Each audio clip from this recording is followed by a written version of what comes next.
Assalamualaikum warahmatullahi wabarakatuh.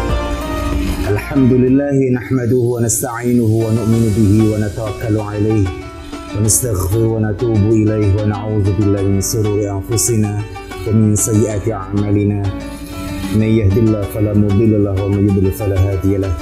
Asyhadu an la ilaha illallah wa asyhadu anna Muhammadan abduhu wa rasuluhu, amma ba'd.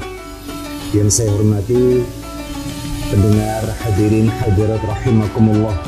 Pada kesempatan ini izinkan saya untuk menyampaikan karya monumental dari Profesor Dr. Quraish Shihab pada tahun 1994, yaitu Membunyikan Al-Quran di Era Modern, Tantangan serta Solusinya.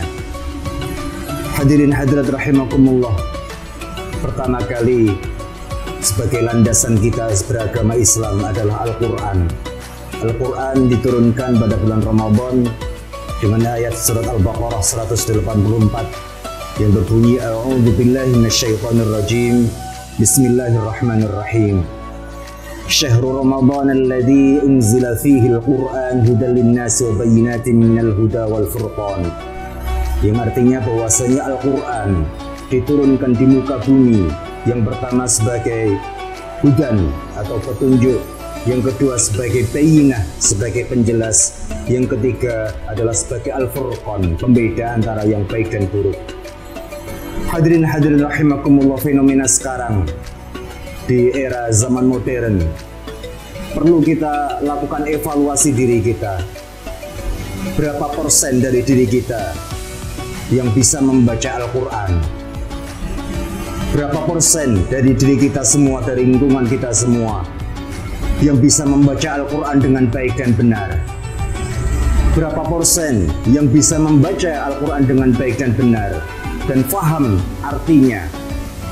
Berapa persen dari diri kita yang faham Al-Quran, faham artinya, dan faham tentang asbabun nuzul ayat diturunkannya?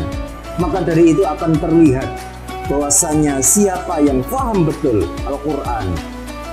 Al-Quran tidak hanya sebagai pajangan. Al-Quran diturunkan sebagai hudan wa bayyinah wal furqan, sebagai petunjuk, sebagai penjelas, dan sebagai pembeda antara baik dan buruk.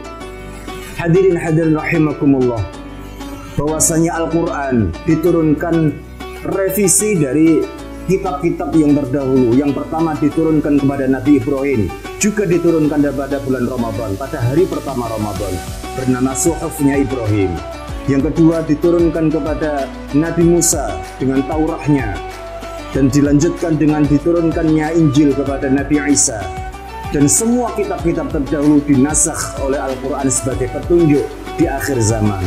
Kadangkala Quran hanya kita letakkan pada pajangannya saja, tetapi tidak sampai kita membacanya, tidak sampai paham artinya dan paham bagaimana mengaplikasikannya dalam kehidupan sehari-hari. Hadirin hadirin rahimakumullah, tema Membunyikan Al-Quran di Era Modern, Tantangan dan Solusinya. Bagaimana Al-Quran itu bisa teraplikasikan dalam kehidupan sehari-hari umat beragama. Bagaimana Quran bisa dijalankan oleh umat Islam sesuai dengan apa yang dituntunkan oleh baginda Rasulullah Sallallahu Alaihi Wasallam. Hadirin hadirin rahimakumullah, bahwasanya Umar bin Khattab berkata, tidak ada ayat yang diturunkan kepada Nabi Muhammad, kepada para sahabatnya, dan ayat itu diamalkan dan dipraktekkan di dalam kehidupan sehari-hari oleh sahabatnya. Maka dari itu, marilah hadirin hadirin rahimakumullah, kita bersama-sama jangan pernah berhenti belajar. Quran kita jadikan pedoman, Quran kita jadikan, kita implementasikan dalam kehidupan kita sehari-hari. Nanti akan terwujud muslim yang kafah, yang bisa membaca, bisa mengerti makna, dan bisa mengaplikasikannya dalam kehidupan sehari-hari. Demikian yang bisa saya sampaikan. Semoga kita semua diberikan kesempatan oleh Allah, kesempatan untuk belajar, kesempatan untuk mengevaluasi diri, kesempatan untuk bisa mengamalkan Al-Quran dengan sesuai dengan tuntunan baginda Rasulullah Sallallahu Alaihi Wasallam. Kita akhiri, subhanakallahumma wa bihamdika, asyhadu an la ilaha illa anta, astaghfiruka wa atubu ilaik. Assalamualaikum warahmatullahi wabarakatuh.